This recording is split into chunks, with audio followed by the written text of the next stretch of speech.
My pleasure to welcome you to our flagship program, Investors Education Series, which we have used over the years to educate you, the investor, on how to make money, how to keep money, and how to make money work for you.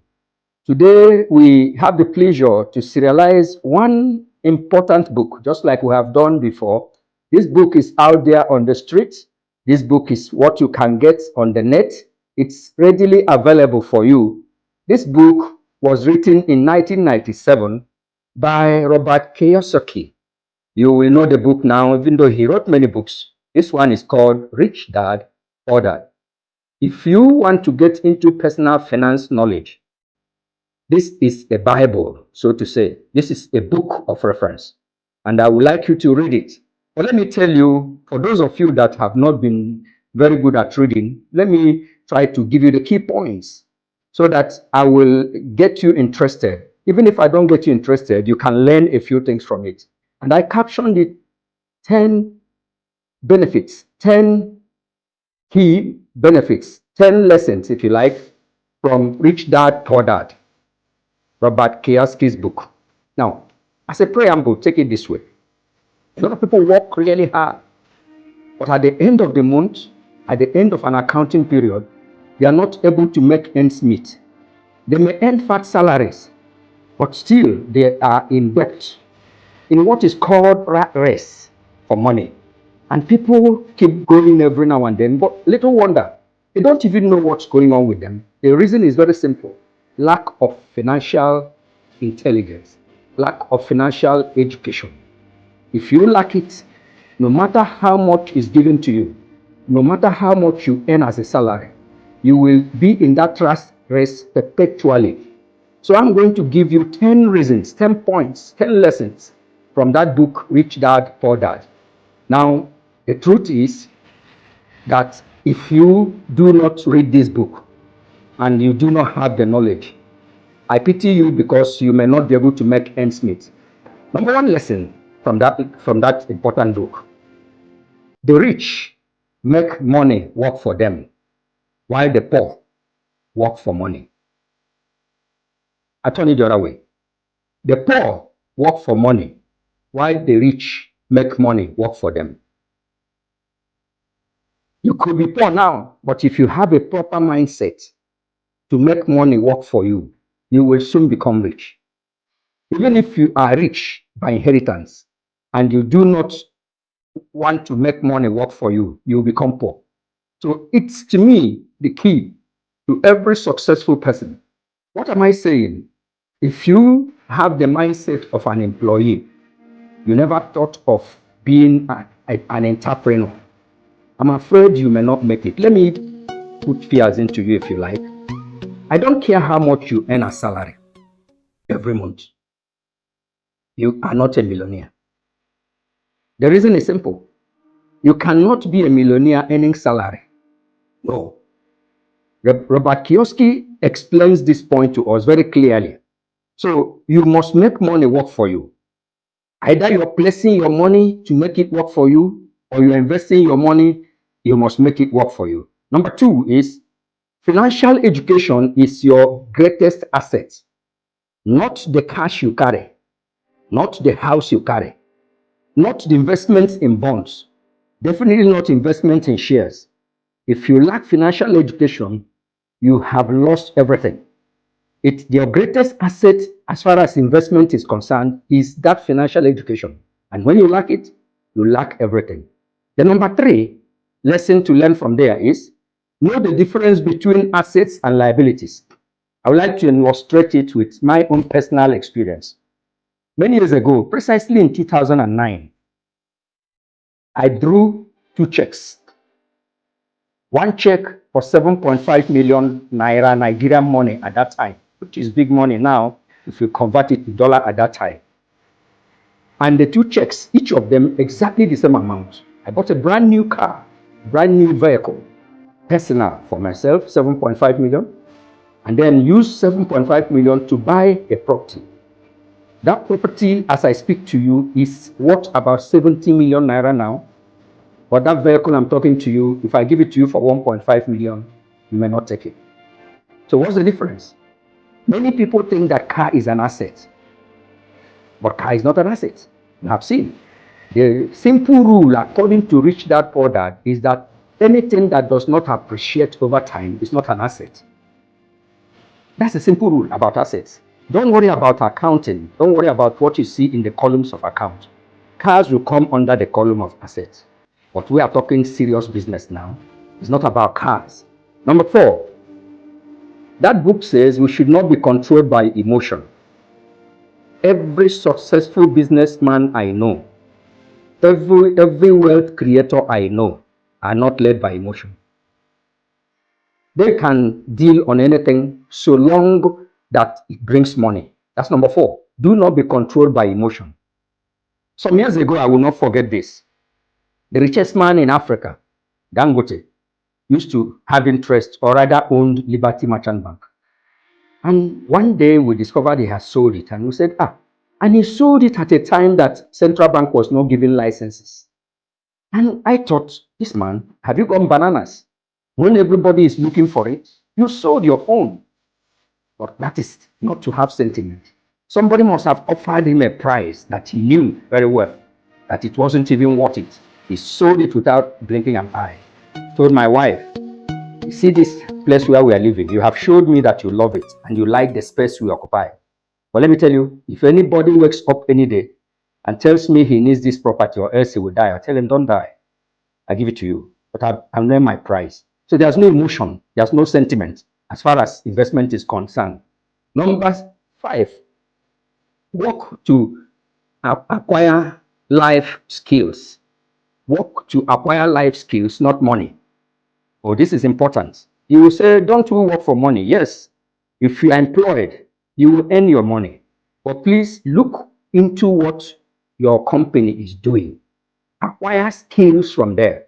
That skill is an asset that will help you when you are on your own. Now, I keep telling people, there's nothing wrong about being an employee. In the stage of life, there's a time to be an employee. But if you're an employee to a company and in a company, please see it as a period of apprenticeship. Acquire life skills because you will need it somewhere along the line. Or else, all you are doing will be a waste if money is what you have gone to make. Make money. Make no mistake. You need it to survive. But please look at life skills to acquire from that business that you are going into or that people employed you to do. So that's an important skill. Failure inspires winners and defeats losers. Very important. I have had men who succeeded in business. It's not all rosy all true. It wasn't all rosy. Some thought it would be this and it didn't work. It failed. Now, if a horse rider falls from a horse and continues to be on the ground and refuses to clean his ass and mount another horse, then he's not a horse rider. Every horse rider who had a fall gets up, cleans his ass, and mounts again. Now, failure inspires winner. When a winner fails on a project, he tries to understand why he failed and put it to use in other things, including that same one. So you must not run away because you failed in one. No. If you do that, you will have so many failures. A friend of mine, I took him to a seminar. They taught us catfish business. I wasn't carried away because I didn't have the time for it. But he got into it. But he learned the hard way. He didn't go back again. What happened to the experience he has gained? Gone. So failure will inspire every winner, but it will drive away losers. Learn to manage risk. Very important.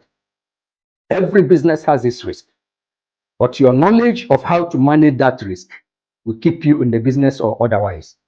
There is no business in the world that doesn't have risk, but we do calculated risks. We don't put our head into something and say, because there's risk in everything, let's get into it because there's risk. No, you don't use your 2 legs to test the water. You must be reasonable. You must acquire management of risk and be able to run without getting into the risk that will cripple you. So risk is inevitable, but calculated risk you must do. Number 8 is mind your own business. Very important thing. You know, people are jack of all trade and masters of none. Please, as you're entering into the business world, Mind your own business. There's a business you have acquired dexterity. There's a business that you now know. You have become an authority in that business.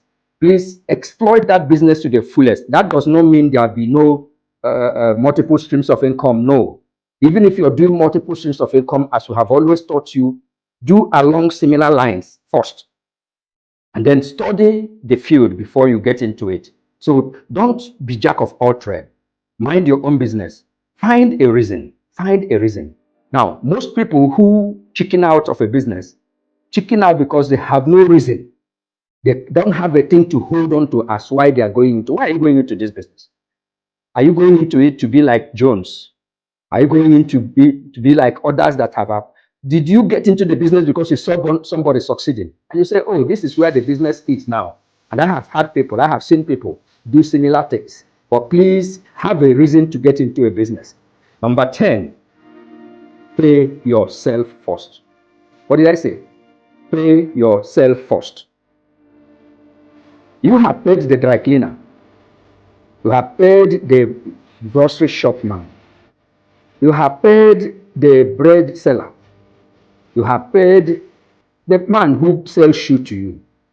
But you refuse to pay yourself. How did you do that? You did not remove money to pay yourself. How do we do that? My salary is 100,000 naira. And you say, when I finish my expenses, whatever remains, I will save. Can I shock you? Nothing remains. And I speak from experience. Nothing ever remains after expenditure. It seems you have to redefine sevens. You need to redefine sevens. If your definition of sevens is that which remains after expenditure, come out of it. That's not sevens definition. Quickly, sevens is that which you chose to set aside. That which you chose to set aside.